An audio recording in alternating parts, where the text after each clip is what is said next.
again, furries and judgmental non-furries, and welcome to another episode of Furry Found Footage. I suppose I'm the furry in this title, aren't I? You know, the footage finder.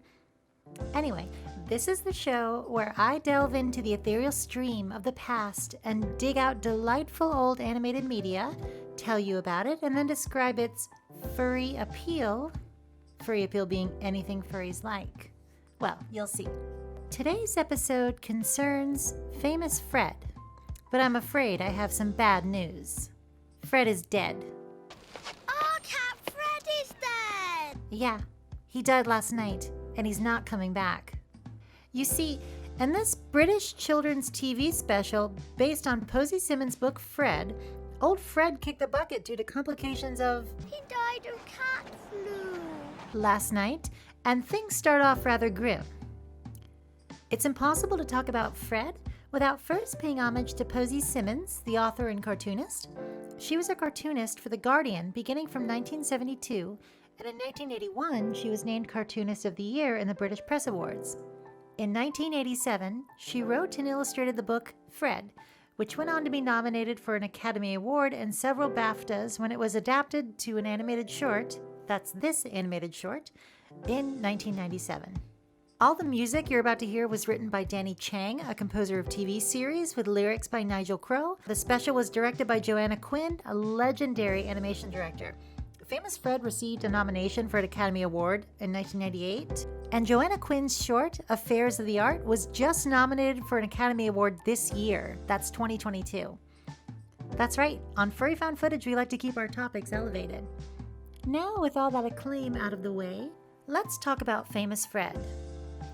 He was, as you can see here, an average cat. One who did a lot of sleeping. I love this animation style. Something about it is so clearly British. And these kids have some extremely convincing dialogue. Rarely do we see children voiced by children and media for children. No! Let me write it then. You're off, Nick. You don't know how to write. The only other example I can really think of off the top of my head is Hey Arnold. The Nickelodeon series. Usually it's those uncanny adults doing all these silly voices, so this is kind of refreshing. The main characters consist of this human family, Mike and Jenny, the adults, and the kids Nick and Sophie, and Fred. But there's another important character, and that is Kenneth, the guinea pig. Hamster? Whichever. And he's a pet of the same family. Now, the kids are grieving their cat, and that night they wake up and creep downstairs to find... A cat with clothes on! A cat with clothes on. It's Ginger from up the road! They know his name. I find that impressive. Anyway, Ginger seems to be waiting for something and is shocked to find these children are Fred's owners. Soon, the vast crowd of mourners is revealed. You see, Fred had fans, and for damn good reason. I'm gonna love you, baby, and make you yell for more. Men, women, cats, dogs, everyone loved him, and he even had backup singers. You see, Fred was a singer, but not just any singer. He was a star, and like any star, he had a reputation. He was fantastic! Oh, he was sensational. He was my dad! Things really take a turn when Kenneth appears, smartly dressed and capable of human speech. After he arrives, a cat named Ruby leads the mourners in a song meant to honor the deceased, and like all the songs in this little movie, it really gets your beans tapping.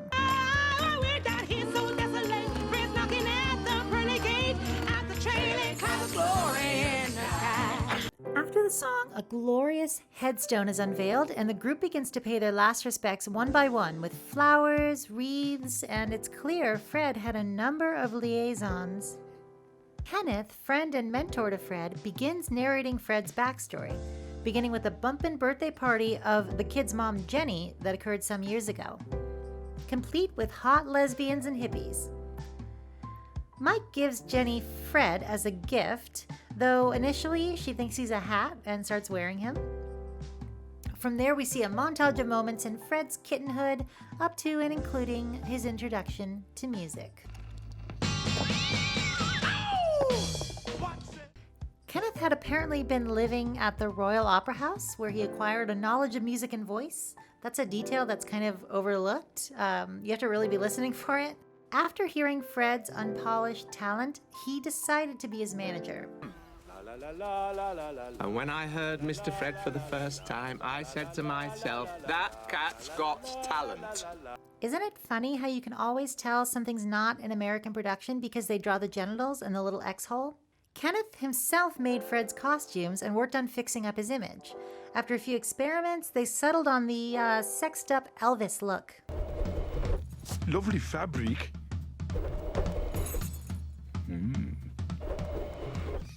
Blooming heck, Kenneth. I can't see.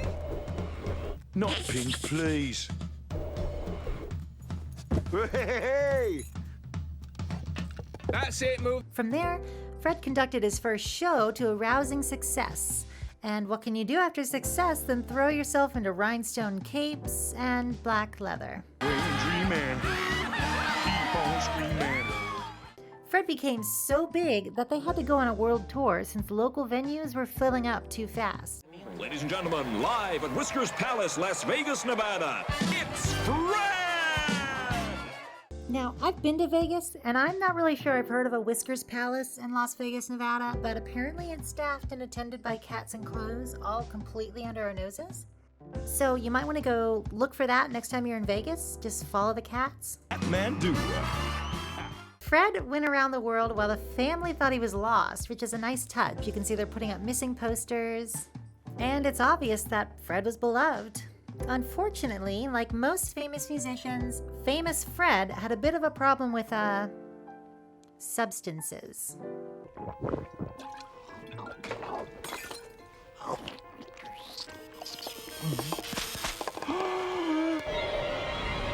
Food, mostly. Feline worms, roadies, and cat flus took their toll on poor Fred, and by the time he arrived back with his human owners, he didn't have much longer to live. It was cat flu that did him in. Cat flu. Luckily, Ginger has a secret tape of his last song, and they all decide to have a party in the human's house. Naturally, the song gets everyone all riled and randy, and the cats make a mess of the place. When the wake is over, Kenneth stays and cleans it all up in just a night, which tells me he's probably the real talent here. Given that he's something like, 6 inches tall, and a kitchen to him is like a stadium to us. The next morning, the adults discover some signs of odd activity and see Fred's magnificent headstone. Meanwhile, Kenneth goes over the lives Fred lost to various ailments, and we find that Fred may just not be dead after all. The final song is quite heartfelt. One last song, I sing it now and forever while we're apart. One last song, sung with all of my heart. One last song. Honestly, I think this special would be a marvelous panacea to anyone suffering the loss of a pet, as the book was in its day. You can bet I cried or nearly cried watching it and taking it in. We often don't celebrate those we lose because we're afraid of invoking their memory and the pain that can bring us. But grief is a process of changing sad memories and pain into happy memories. You can bet if Fred had really been gone, this would still be a happy ending. Everyone is celebrating him, everyone loves him, and that's what we should be trying to do in whatever way we can for those we've lost, pets or otherwise. Goodness, I have something in my eye.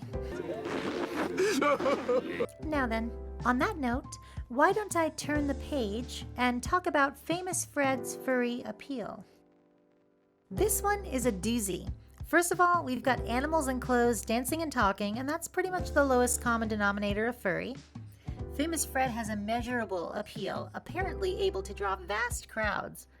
Full disclosure, I'm terribly allergic to cats, so I normally don't go in for them, but I think Fred could get it. Fred's something of a dynamo, and I don't think I need to mention this special is a fat fur's dream. Look at the chonk on this guy. Tailored costumes, shots like, this. You, my dressing room. You, my dressing room. He knows what he's doing. I also want to take a moment to honor Fred's backup singers, who are absolutely vivacious babes and deserve a little praise. There's something for everyone in this special. Kenneth, for people who are into that sort of thing, is also kind of, what do the kids say? Ah, yes, friend-shaped. We've even got a weight gain scene with button popping, which I'm told is the Holy Grail. Yes, there's even a little something for the eating people. If that doesn't convince you to check this out, I don't know what will. There are a few cute background characters, but I'd like to point out this one with the cute snoot.